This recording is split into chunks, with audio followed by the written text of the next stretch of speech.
I walked into my parents' house thinking it was just another family dinner. Instead, I found black balloons hanging from the ceiling. A sheet cake sat in the middle of the table. White frosting with pink letters that read, "Better luck next time." My sister stood next to it, holding a champagne glass, grinning. "Surprise! We threw you a pity party." My mother actually clapped. Aunts and cousins I hadn't seen in months filled the living room. They were all staring at me. The decorations were everywhere. Mock wedding invitations with a red X through them. A banner that said, "What could have been?" It was a party celebrating my failed engagement. The breakup that had shattered me 6 months ago was now their entertainment. "Come on, don't be shy," my sister said. "We even got you a fake bouquet to throw. For practice." I stood frozen in the doorway. They thought I had nothing left. They thought I was broken. But what they didn't know? I had screenshots that would change everything. And in about 20 minutes, their whole world was about to flip. Where are you watching from, and what time is it there? Drop a comment, and hit that like button because this one gets wild. Let me back up 6 months. My first engagement ended when I caught my fiancé cheating. With a coworker. In our apartment. I won't go into details. It was bad. My family's reaction? My mother said, "Well, maybe you weren't meeting his needs." My sister shrugged and said, "At least you found out before the wedding." No one asked if I was okay. See, I've always been the fragile one in the family. The one who needed help. The one they compared to my sister. Sarah was the golden child. High-powered job at a prestigious tech company. Always networking. Always winning. Me? I was just the marketing girl who worked too much and apparently couldn't keep a man. After the breakup, I made a choice. I threw myself into my career. I got promoted to senior strategist. I started speaking at industry conferences. That's where I met him. Daniel. It was an April conference on digital retention. I gave a keynote. He came up to me after and asked if I wanted to grab coffee. We talked for 3 hours. He was quiet, brilliant, kind.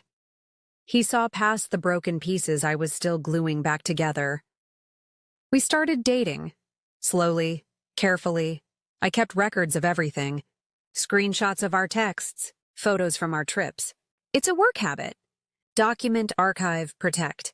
At family dinners, Sarah would brag about her amazing company and her genius CEO, how he was transforming the industry, how lucky she was to work there. I'd smile and stay quiet, because the genius CEO she was bragging about, he was sitting across from me at dinner the night before, with a ring hidden in his jacket pocket. I didn't tell my family I was seeing someone. I knew better. Back at the pity party, after the laughter died down, my mother sat me down at the kitchen table. "Sweetheart, we need to talk. We're worried about you." My father stood in the corner, silent, like always. "Maybe living alone isn't working out," she said. "Maybe you should move back home for a while. Take a break from work." My sister leaned against the counter. "Some people just aren't built for independence. And that's okay." I stared at her. "We've been talking," my mother continued, "and we think you need to refocus. Contribute to the family in a meaningful way." Here it comes, I thought. Sarah's starting a new venture. A startup. Very exciting.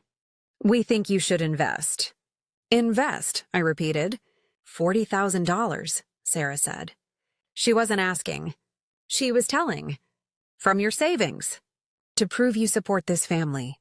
I blinked. 40,000. "You've been hoarding that money anyway," my mother added. "What are you saving it for? Another failed relationship?" That one landed. My sister slid a piece of paper across the table. Handwritten.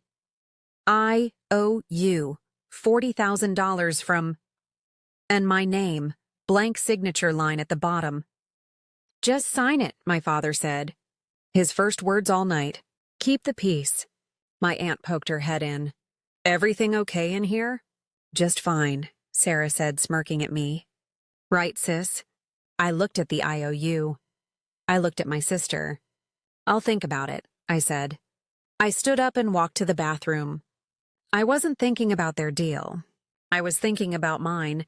I locked the bathroom door and looked in the mirror. For a second, I didn't recognize myself. The words echoed. Not built for independence. Another failed relationship. Hoarding money. What if they were right? I thought about the friends who'd stopped texting after the breakup. The quiet nights in my apartment. The therapy bills. What if this thing with Daniel was just another mistake? What if I was kidding myself? My hands shook. I gripped the sink. Maybe I should just sign the paper. Give them the money. Play the role they'd written for me. It would be easier. A knock on the door startled me. Don't hide in there all night, loser. Sarah's voice. Sharp. Cruel. And just like that, the fog cleared. That cruelty. That entitlement. It snapped me back. I pulled out my phone. Opened my messages. The thread with D heart emoji sat at the top. I hadn't opened it in front of them yet. But now I did. Good morning texts. Photos from our weekend in Napa. A picture of him holding my hand at the beach. And then, 3 weeks ago, the photo that changed everything. A ring. Vintage. Gold band. Small emerald in the center. Exactly my style. His message underneath, ready when you are. No pressure. Just love. I'd said yes 2 days later. The most recent text was from an hour ago. How's the family thing? Want me to pick you up early? I smiled. That's when I remembered who I actually was. And who was waiting for me. I scrolled through the messages one more time. 3 months of texts. Every single day. Good morning, beautiful. How was the client pitch? I'm proud of you. Photos from our trip to Napa in May. Him laughing at something I said. Me genuinely happy for the first time in years. The ring photo again. Dated May 30th. My reply on June 2nd. Yes, 1,000 times yes. We'd been engaged for 4 weeks. Nobody knew. We'd kept it private. Intentional. I opened the camera roll. Scrolled to last weekend. A photo of us at his company's summer kickoff event. Him in a suit. Me in a green dress. His arm around me. Both of us smiling at the camera. In the background, barely visible, a banner with his company's logo. The same company my sister worked for. I took a screenshot of the text thread. Saved it. Then I typed a reply. Actually, can you come by? There's someone I want you to meet. 3 dots appeared immediately. Address. I'll be there in 20 minutes. 15 if you speed, I sent back. Included a winking emoji. On my way. I looked at myself in the mirror one more time. Fixed my hair. Wiped the smudged mascara. I walked back out to the living room with a smile on my face. My sister was in the middle of another story. Performing my breakup for the cousins. Adding details. Some true, some not. Everyone was laughing. They had no idea what was coming. My sister had gathered an audience. Aunts, cousins, even my father had come out of the kitchen. She was telling the story of my ex-fiancé's cheating. But she'd added new details. And when she caught them, she just stood there. Didn't even yell. Just cried and left. Laughter. I had to help her pack. She couldn't even function. More laughter. Some of it was true. Most of it was designed to humiliate. I sat down on the couch. Checked my watch. 18 minutes. My mother appeared with the IOU again. So, have you thought about it? We'd really like to make this official tonight, Sarah said. She sat down next to me. Too close, in front of everyone, so they know you're finally stepping up. She put the paper on the coffee table. My aunt chimed in. It's wonderful that you're supporting your sister. She's going places. My cousin nodded. Sarah's startup is going to be huge. You're lucky she's even letting you invest. Letting me... My mother handed me a pen. If you can't support this family financially, she said quietly, maybe you don't belong here at all. There it was. The ultimatum. My father sat in his chair. Just sign it. Don't make a scene. Everyone was watching now. The room had gone quiet. I picked up the pen. Sarah smiled, victorious. I looked at the paper, at the blank signature line. Then I set the pen down.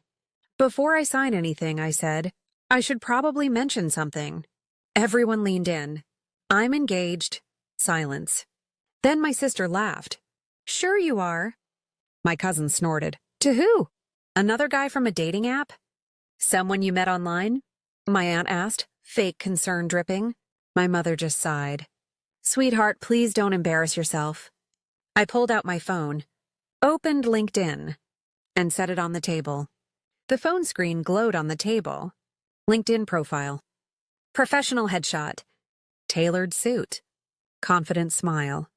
Daniel Chen, founder and chief executive officer. The company name in bold letters underneath. The same company on Sarah's email signature. On my uncle's business card. On my cousin's laptop sticker. My mother leaned forward, squinted at the screen. My sister's face went white. That's not possible, she whispered. My cousin grabbed her own phone, typed frantically, looked up at me, then at Sarah, then back at the screen. That's him, my cousin said. That's our CEO. My uncle stood up. You're telling me you're dating Daniel Chen? Engaged, I corrected. As of 4 weeks ago. My aunt's mouth fell open. Sarah still hadn't moved. She was staring at the phone like it might explode. How would you even meet him? My mother demanded. Tech Marketing Conference. April 14th. I gave a keynote on customer retention analytics. He asked me to coffee afterward.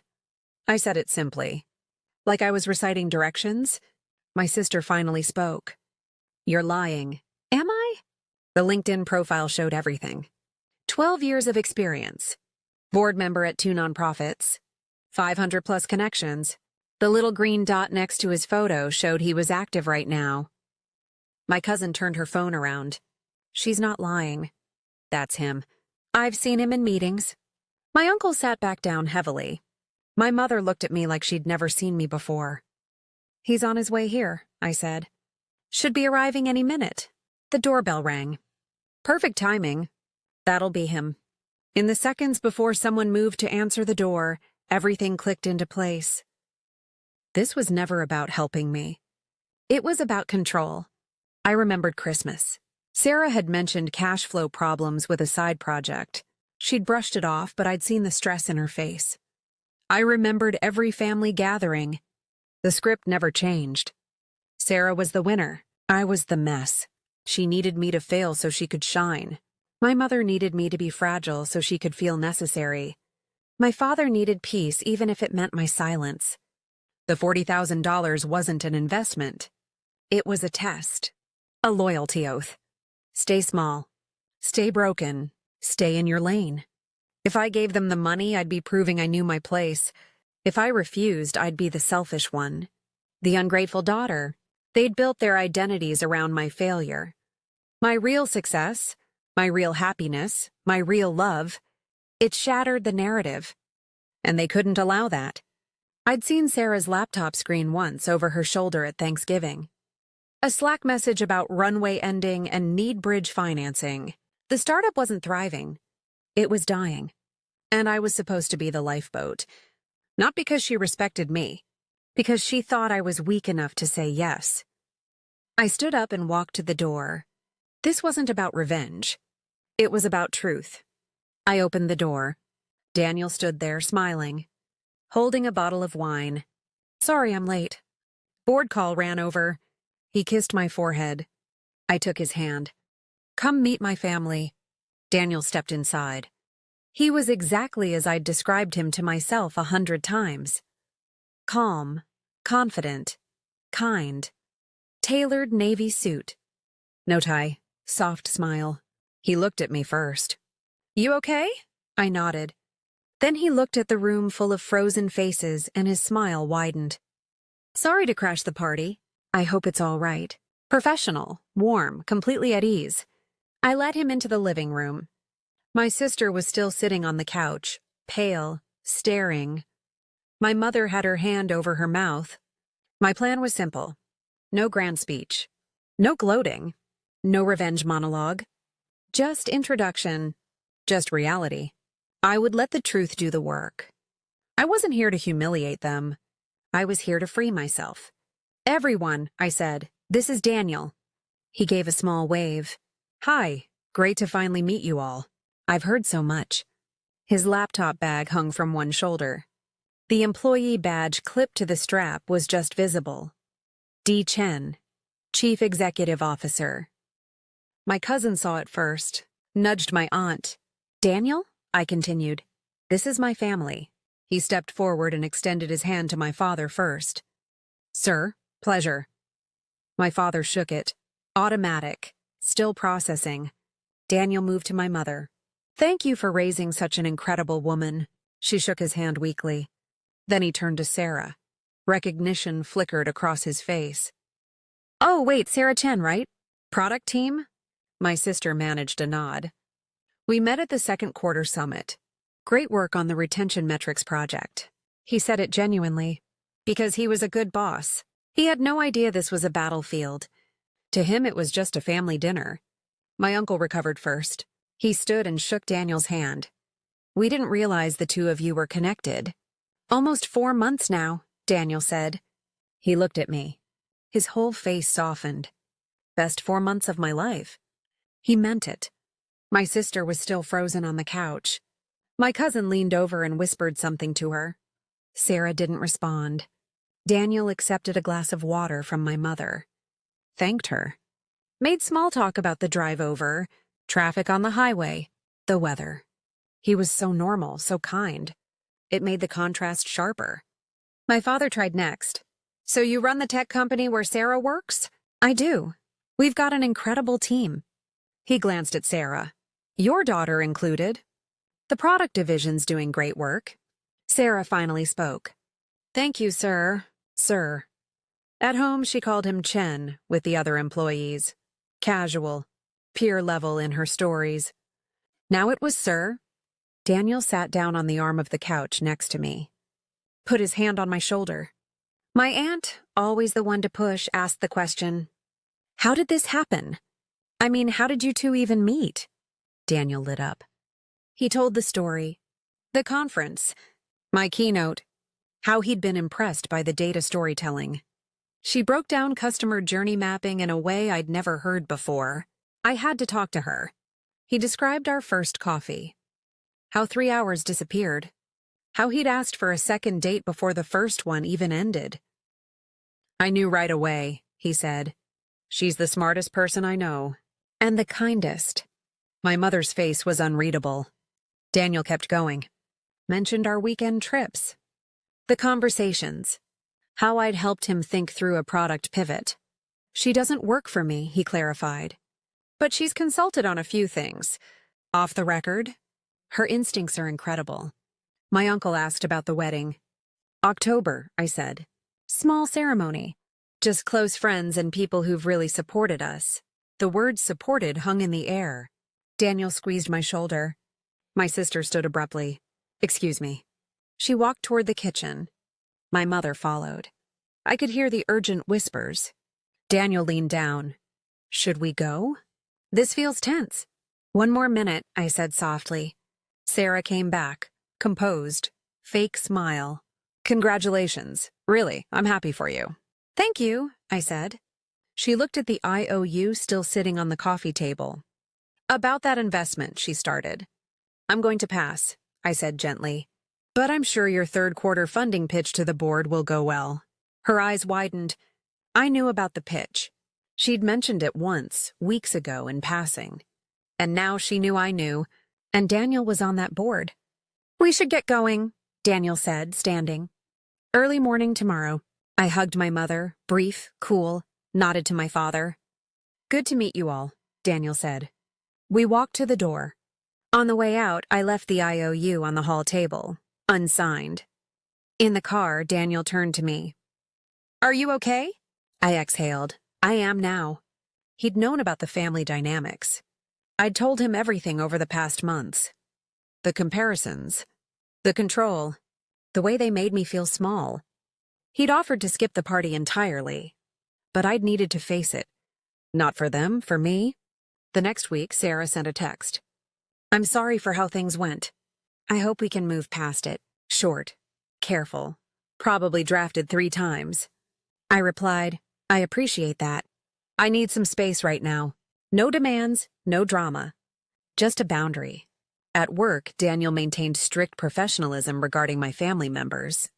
No favors, no penalties. Sarah's startup pitch happened on schedule in August. The board reviewed it on merit. It was rejected. Not because of me, because the numbers didn't work. She stayed at the company. Her performance reviews stayed consistent. Daniel never mentioned it to me. Kept that wall firm. 2 of my cousins reached out separately in September. Real apologies. Specific ones. I'm sorry I laughed. I'm sorry I didn't stand up for you. I met them for coffee. One at a time. We rebuilt. Slowly. My mother and father didn't apologize. But the comparisons stopped. Sunday dinners became optional. I went sometimes. Sometimes I didn't. When I did go, I brought Daniel. They were polite, careful. The power had shifted. Daniel and I got married in October. Small ceremony like we'd promised. My best friend officiated. 20 people.